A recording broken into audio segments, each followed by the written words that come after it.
jaune.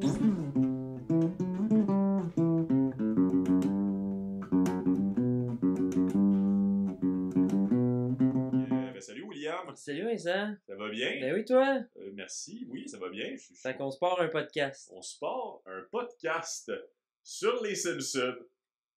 Ouais, t'as parlé en regardant la cam, fait que je sais pas si on va t'entendre, mais ouais, on se part un podcast sur les Simpsons. Ben, je l'ai dit fort, fait que c'est la magie du podcast. Fait qu'on se part un podcast sur les Simpsons, officiellement. Ouais, c'est ça qu'on fait. Ok. Pourquoi on fait ça? Parce que je pense que c'est parce qu'on est des gros fans des Simpsons, je pense, puis que je vais arrêter de penser à des affaires, mais je vais... Non, pense tout haut. Les gens payent pour ça, là. Oui, si au moins. Futur, Mais non, on est des... Quand on va en avoir fait un. Ouais. Si. Bon, on verra. Ouais. Mais ouais, on est deux gros fans des Simpsons. C'est vrai.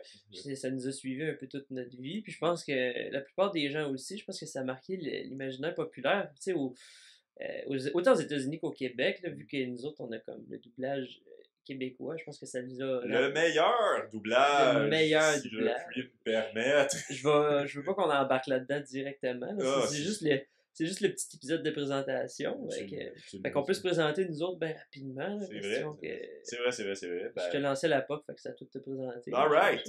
Ben, POC reçu, tout ça est fluide. Alors, ben, moi, c'est Vincent Descoteaux, humoriste, ancien coloc de William, en fait. C'est une des raisons pour laquelle on fait ça, d'ailleurs. C'est ça, gros fan des Simpsons aussi, en fait, pour plein de raisons que je vais expliquer au courant des épisodes. Mais d'abord et avant tout, peut-être mon premier vrai rapport avec ce qui est drôle pour vrai. Je sais pas si vous me comprenez.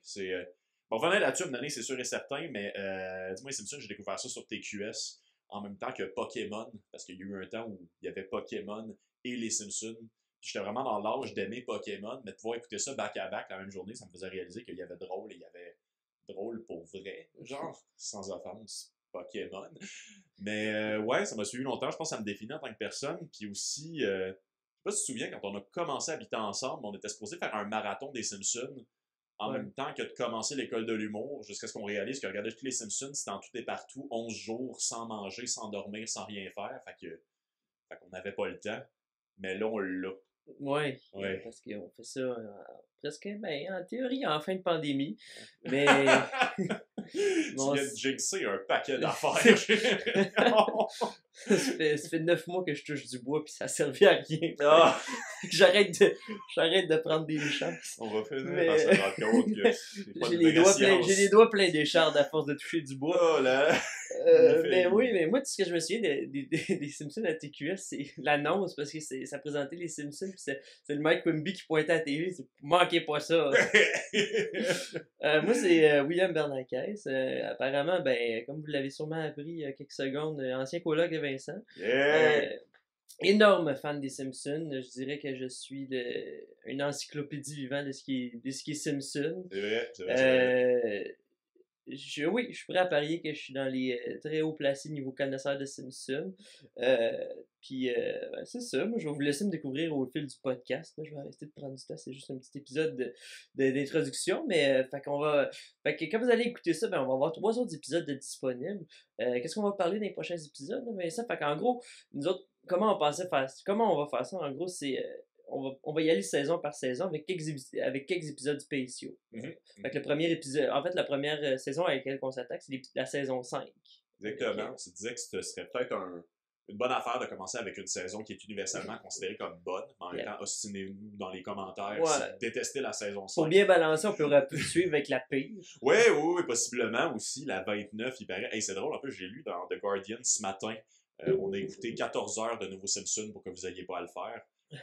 The Guardian, c'est quand même assez sérieux comme revue, donc c'est à quel point, je sais pas, j'ai peur de la saison 29, mais écoutez, quand on sera prêt, on vivra ça ensemble. Ouais. Et en fait, c'est un peu mon point, c'est qu'on vous invite à peut-être redécouvrir les Simpsons avec nous autres. Je sais pas qu'est-ce que vous faites de votre confinement, vous autres, en ce moment, mais tant qu'à écouter des vieilles séries, autant le faire tous ensemble. Ouais. Puis, vous êtes vraiment la bienvenue d'écouter les Simpsons en même temps qu'on parle des épisodes. Et on va survoler les grandes lignes, ce qui nous a marqué, ce qui nous a moins marqué, ce qui rend drôle, les sujets. Ouais, exactement, parce qu'on s'entend, c'est depuis les années 80-90, les Simpsons, donc il y a des sujets qui passent plus nécessairement aujourd'hui ou au contraire qui sont encore très d'actualité. Même des fois, littéralement, des affaires qu'ils avaient prédit 20 ans avant que ça se passe. On va en parler. Que le présent fait du sens. Fait que les épisodes, dans le fond, qu'on va présenter, les épisodes qui vont être disponibles maintenant, ça va être les saison 5, 1 et 2 pour l'épisode 1 du podcast. Puis après ça, ben vu que c'est le mois d'octobre, on va suivre avec un épisode d'Halloween, fait que le Treehouse of Horror de la saison 5, exactement. Et on va y aller avec un épisode spécial. Déjà, en partant de l'épisode 3, on va parler des prédictions des Simpsons. Absolument, de les fois où ils ont eu raison, et pour le meilleur et pour le pire. Et, ben c'est ça, en fait, genre, écrivez-nous donc, tu sais, on est lousse là-dedans, c'est sans prétention, c'est vraiment un amour sincère et profond pour cette série. On pense qu'on n'est pas les deux seuls qui aiment les Simpsons. J'espère. J'ose croire ça. Sinon c'est 40 ans de pur tir dans le noir. Non, c'est ça, là, toi pis moi, man, genre, déjà, l'année de ma naissance, c'est 2 ans avant la tienne. En même temps, je serais un peu, ça me ferait un peu du bien qu'ils fassent les Simpsons juste pour moi. Oh, absolument. Après ça, je me sentirais mal parce que ça me dirait qu'on n'a pas assez aimé Futurama pour faire survivre ça. J'ai adoré Futurama. Oui, peut-être un épisode. Pas assez, semblerait-il. Peut-être on pourrait faire un épisode spécial Futurama. Ça vaudrait la peine. Ben, dites-nous si ça vous tente. En fait, participez donc, parlez-nous. Oui, ben, on vous invite, comme Vincent l'a dit maintes et maintes fois, on vous invite à participer avec nous autres sur nos médias sociaux. Sur notre Instagram, notre Facebook, qui va être sûrement en ligne autant que vous allez écouter ça, mais c'est ça, envoyez-nous des mimes, envoyez-nous des suggestions, vos opinions, puis tout, on va vraiment les écouter à fond, puis on est là, fait que on espère que vous allez apprécier écouter ça autant qu'on apprécie le faire puis écouter les Simpsons, la gang, fait que... Bien sûr. Fait que je pense que c'est une bonne phrase pour finir cet épisode-là. Ben, je pense que ouais, je vous souhaite un bon Simpson et assurance dentaire. Vous allez avoir besoin de broche. Alright. But Main Street's still all cracked and broken. Sorry, Mom, the mother's spoken.